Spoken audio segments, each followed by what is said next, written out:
organizers for inviting me to this fascinating conference. It has been a great learning experience.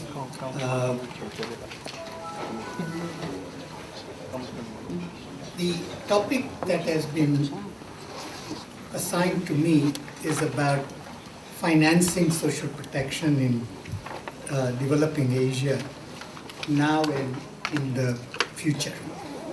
So the financing issues and the funding issues are going to become key in terms of making advances and meeting the needs for social protection in these countries. The way the presentation is organized is I'll set some context as to why social protection will become increasingly important feature of the both the fiscal space and of the individuals' and communities' budgets. Then we'll look at some of the financing options and issues. The main conclusion is that we have got a lot of options that are possible. There is a whole set of menu, and it is not just one or two or three things that will need to be done. But there is no clear-cut combination of those solutions that can be generalized. Each country, and as far as each country is concerned, each particular aspect of social protection, whether it is pension or healthcare or social assistance or labor market. When we talk about emerging Asia, we broadly exclude high-income Asian economies of Japan, South Korea, Singapore, Brunei, Taiwan, and Hong Kong. When we talk about financing social protection, we need to first define what is social protection. Because unless we know what the scope of social protection is, we don't know what the financing needs are going to be. And over the past day and a half, we have heard many different definitions of social protection. Essentially, social assistance and the labor market policies have received a lot of attention. What has not received much attention are the formal social security systems that currently exist, and that would include in primarily pensions, healthcare, and the workman compensation, and the severance pay type of arrangements in different countries. We know that pensions and healthcare are among the largest components of social expenditure in most countries. Though social assistance, and now increasingly when we look at it with respect to the labor market, skill formation and skill development programs are also beginning to occupy a large space in terms of expenditure. Now, what are the factors that are going to make social protection, however defined, increasingly important? The first is obviously the demographic trends. When we look at developing Asia between 2011 and 2030, their share in global population will decline slightly from 45.5 to 43.6, but its proportion in global aged above 60 and above 80 will rise markedly from about 40% to 46% for above 60, and from 29% to 35% for above 80. Now, why it is important to distinguish between above 60 and above 80 is that particularly for healthcare, there is a marked increase in the resources of the society that are used per person as age increases. In Japan, for example, those above 75 take up 4.5 times society's healthcare resources as those who are between 65 and 74.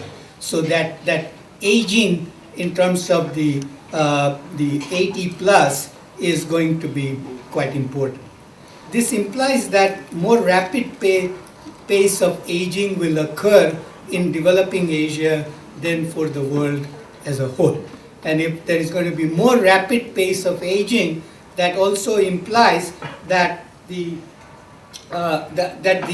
proportion of the time that we have in order to make adjustment is also going to be relatively small. So there is a degree of urgency in trying to set up particularly the financing and the funding systems. In pension and in healthcare, we know that there is a tyranny of small numbers. Seemingly small number can have disproportionate impact on the financial and economic viability, and there is a long time lag. So once you set it up, it has to be sustainable, like in pension system, for at least 75, 80 years. And if it is not sustainable for 75, 80 years, we don't have that long time span, it becomes difficult to manage that particular pension system.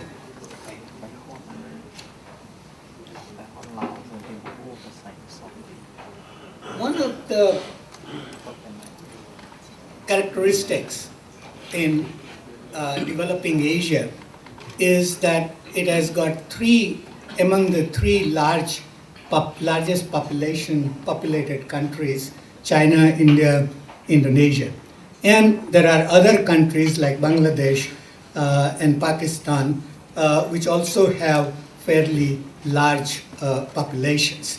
And when we talk about in terms of managing the pension, healthcare, and other systems, there are economies of scale in certain areas, but globally we have never seen where, for example, by 2030, as this table shows, in China, there will be 340 million people who will be above 60 years of age. And in India, it will be 188 million by 2030. If we go to 2050, China will go to around 450 million, India 330 million. And we haven't globally had the kind of experience that such large population that need to be managed as to what type of systems, what type of administrative and compliance costs and the record keeping and others arrangements that we will need to make to provide social, even the pensions and the healthcare systems for them. To the labor market issues. And in the labor market issues, the important thing to ask is, what is the total number of livelihoods that the countries will have to generate? And the way we try to calculate the total number of livelihoods is that we take the population between the 15 and 59 or 15 and 64, and between 2010 and 30, how many more are going to come into that age category. And what we find is that the developing Asia between 2010 and 2030 will have to provide about 1/3 of the livelihoods globally. And among them, countries like India, Philippines, and Indonesia will stand out as having to provide large number of livelihoods. China's demographic is such that they actually will have a reduction in that number, minus 10 million, between 2010 and 30. The next table looks at the employment and labor force participation rates in developing Asian countries. So if we think of jobs as an important way in which the livelihoods can be generated or can be maintained, then the employment to population ratio becomes quite important. Fortunately for developing Asia, their employment to population ratio in 2011 was much higher than the global average of 60%. The only standout where it is lower is India at 54%, and this is where India has an opportunity to try to pay greater attention to creation of livelihoods rather than to preserving existing type of jobs that are there. And this is to some extent a challenge in the other countries as well, that how do you create new livelihoods which are going to be sustainable, rather than which depend, given the large number, it cannot be that it could be the workfare programs or the public employment programs. The numbers are too large to make a real dent in the livelihoods through those routes. They can help at the margin, but not overall. The other characteristics of labor market is that the coverage rates in the formal systems are relatively low, and this has been the feature of many developing countries, and the informalization of the labor force is not only high, but it is expected to continue. So earlier what had happened with the OECD and other experiences is that as the formal labor employment began to increase, the employment-based social insurance programs, others automatically got them into the social protection nets.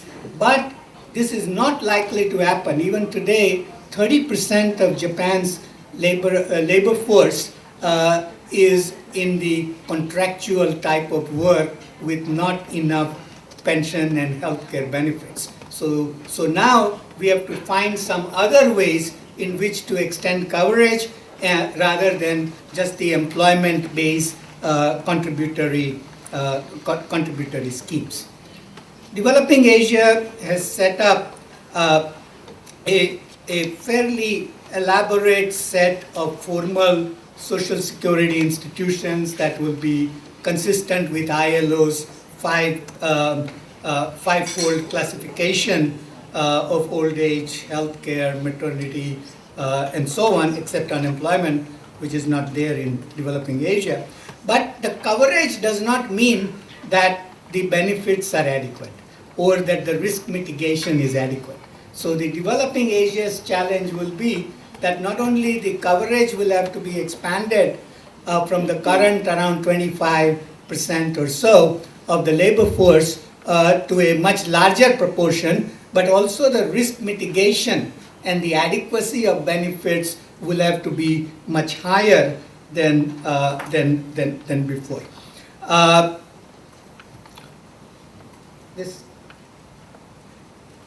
This table provides the legal and the effective coverage. So now we find that along with the demographics and the labor market dynamics, there are also other factors which are going to increase the social protection need. One is urbanization. We know that already more than half of Asia's population is urban, the share is rising, and urbanization everywhere has meant greater social protection need. Rising living standards. By the way, in ASEAN, as they moved to 2015, ASEAN Economic Community, one of the issues as labor markets freeze up even more for the skilled and unskilled workers, then how to provide social protection for those workers within ASEAN is going to be an important issue, just the way EU has tackled it within their own region. The rising living standards and aspirations and expectations, and the deeper integration within developing Asia and with the rest of the global economy. One of the consequences of globalization, of integration, is the greater degree of volatility in incomes and greater degree of employment and income insecurity. So this is what we are talking about, the shocks where the near poor can move out, in and out of poverty depending on those shocks, and that is where the social protection needs are going to arise. So now with this particular context, what are our financing options? First, we need to distinguish between funding in an economic sense and financing. Financing refers to the mix of instruments or methods such as social insurance, primarily financed from contributions, budgetary financing, mandatory or voluntary savings, and so on. And those are just the financing part, different types of financing mix that we do. And the financing mix can be divided into public and private sector shares. For pensions, the data collections both nationally and internationally is in terms of public spending, and thus it excludes the private spending. For healthcare, however, there have been attempts to estimate national health expenditure and to delineate public-private shares. But for much of developing Asia, a robust data on the total national health expenditure, but the financing does not mean funding in an economic sense. The funding in an economic sense is based on the premise that the primary source of economic security for both the young and the old is the trend rate of growth of the current level of GDP. Because at a particular time or particular period, it is only that GDP that is essentially available to be shared between the elderly and the non-elderly. So just as we look at the shares going to young and the old, we need to look at the fact that currently many of the formal systems are such that a small proportion of the elderly have already spoken for much of the future resources to finance their pension. But suppose you take that money and then use it for buying government bonds, 100% or 97% as in Sri Lanka, for example, then what happens is it loosens the fiscal discipline of the government with the cheap financing that is available, and that could actually reduce the core rate of growth rather than increase it, and therefore the future savings could actually come down because of the mandatory saving. So all these differentiation and all the dynamics of the way the true funding occurs, that needs to be examined when we look at the financing option. As I started out by saying, what options do you use, how do you go about it will depend on what is the social protection package that we are talking about. Now let's just talk about the pension and the health care for the time being and look at what are some of the projections that have been made by the agencies in terms of the fiscal space that will be needed. IMF had a paper in 2011, and what IMF projected in that 2011 is just the public pension expenditure. This excludes the private part of the expenditure. Just the public pension expenditure projections were as follows. The global average will increase from 7% of GDP in 2010 to 8.1% by 2030 and to 9.7% by 2050. So we need about 2.7% fiscal space globally. The corresponding share for advanced countries are 8.4, 9.6, and 11. But for the emerging countries, the respective shares are 5.6, 6.5, and 8.3. Now this may look seemingly small, but if you compare this with tax to GDP ratios of around 12-15%, to get 2-3% more is a huge undertaking in terms of the fiscal reforms and the other political economy reforms that are going to be needed. For some developing Asian countries, the fiscal space needed will be even larger. So what the IMF does is to project that for China, the share will increase from 3.4% in 2010 to 6.7 in 2030 and 9.2 in 2050. So China will need additional space of about 5.8% in that period in order to finance pension, public pension alone. We are not talking about the private sector expenditure on pension. We are not talking about healthcare, not social assistance, not skill formation. All of those are going to cost additional amount. If private expenditure on pensions were added, greater proportion will be involved.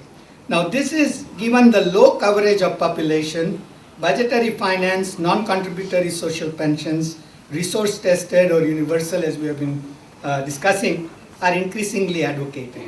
Now what are the fiscal costs of social pensions? And there have been a lot of advocates of the social pensions as one of the important initiatives in order to expand coverage. There is a case for social pensions, but like in every other area, demand and supply will need to be calibrated, and the level and the design of the program will need to be calibrated to the fiscal capacities. And therefore, it is important to know some broad estimates of what the fiscal costs are. Now, here are some of the summaries of the fiscal cost. In New Zealand, fiscal cost in 2009-10 were 4.3% of GDP for their equivalent of social pension, expected to increase to 8% by 2050. So it's not cheap. In Australia, the fiscal cost of means-tested pension were 2.7% in 2009, projected to be 3.9%. So that's another 1.2%. But again, it's not cheap. It's not 1% social protection floor that ILO and others are talking about. It's going to be much, much higher. And even the ILO had estimated that modest social pensions in low and middle income countries would be around 1% of GDP, but its estimates for full social protection package range from 3.7% to 10.6% of GDP. So as I mentioned, even 1 to 1.5% will require substantial fiscal reform. So the idea is not to add on another layer of social protection and expect to be financed by saying fiscal costs are low, but to try to look at it in a comprehensive way as to what other changes will need to come about.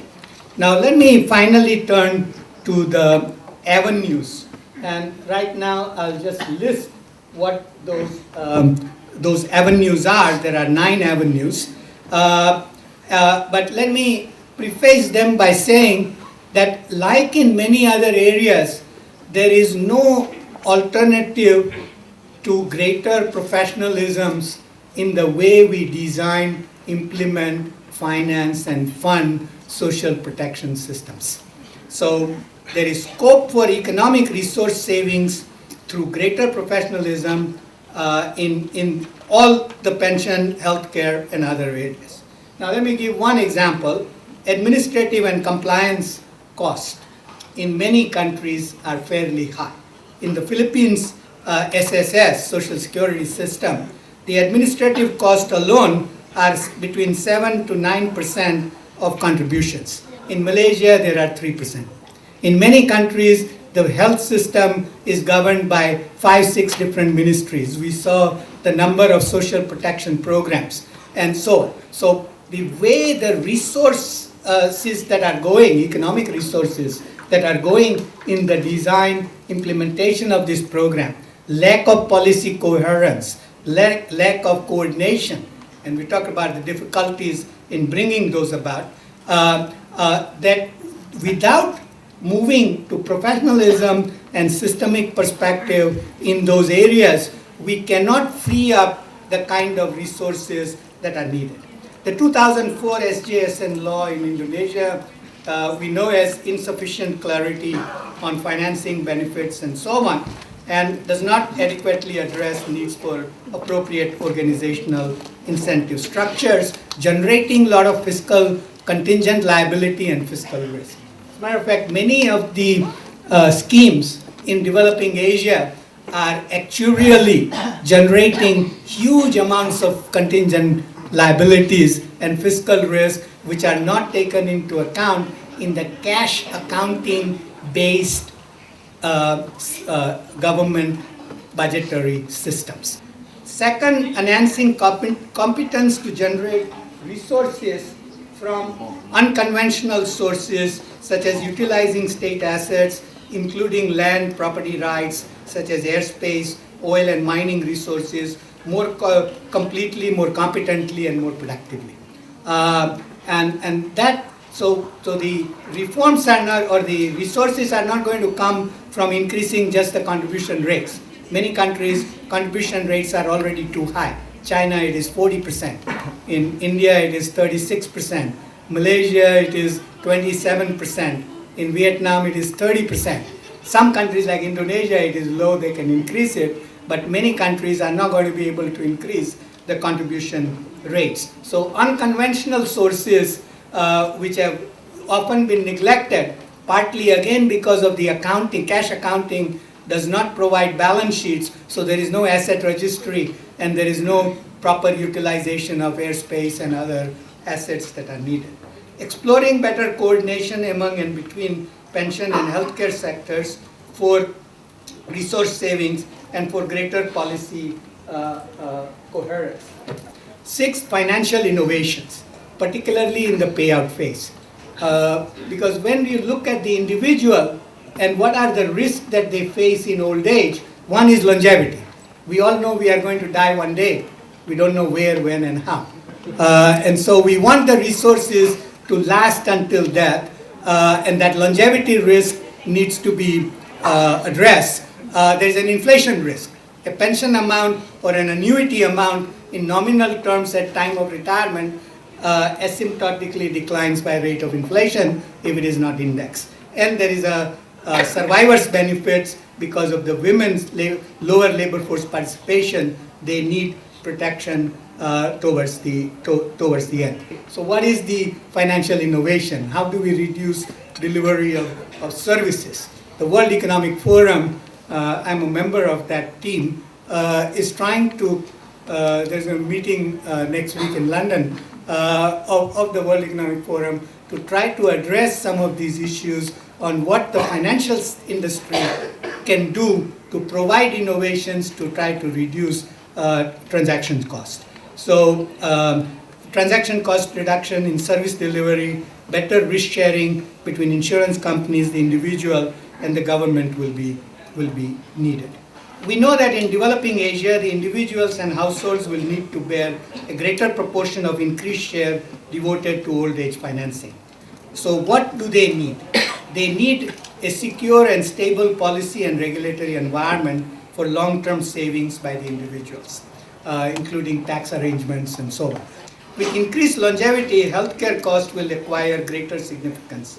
So the promoting healthier products and habits should be part of public policies designed to reduce the need for health expenditure in old age. So idea is not just to finance whatever is needed, but idea is to reduce the expenditure. And that is that if we can have better healthcare, better schooling, better other public services in many areas, that would free up the household expenditure, which is now going towards addressing the inadequacy or low quality of those services by purchasing private healthcare or private education and so on, or water supply or electricity. And that is, so idea of the better delivery of public services and the broader governance and fiscal reforms will have to be part of the way of freeing resources. So now the financing funding is how do we free up the resources through greater efficiency rather than how do we just get the money per se.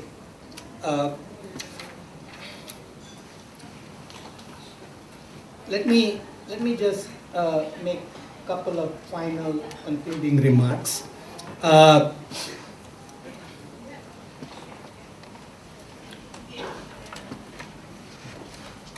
One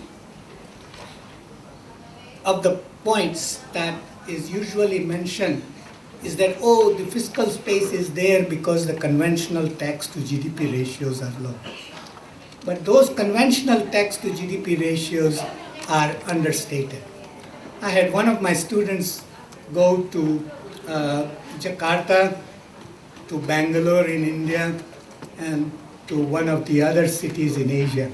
And their different students, their task was to follow informal sector workers for 3 days and note down how much of their income or receipts which they get has to be turned over compulsorily to the agent of the state, but that money does not go to the treasury, doesn't show up as tax to GDP ratio, but to an individual who is paying that amount, it is a tax. Because tax is an involuntary transfer from the non-government sector to the government agents. And these are government agents to whom these low-income people have to pay. So the idea that the tax burden is low is not really quite true, particularly for many low-income and other people. Now, I have not discussed the political economy and political management challenges, but there have been success stories in doing that, and we need to do more research as to how do we think of funding, financing in a more comprehensive way than what we have been used to, which is increase contribution rate, reduce benefits, or do other things. Thank you very much.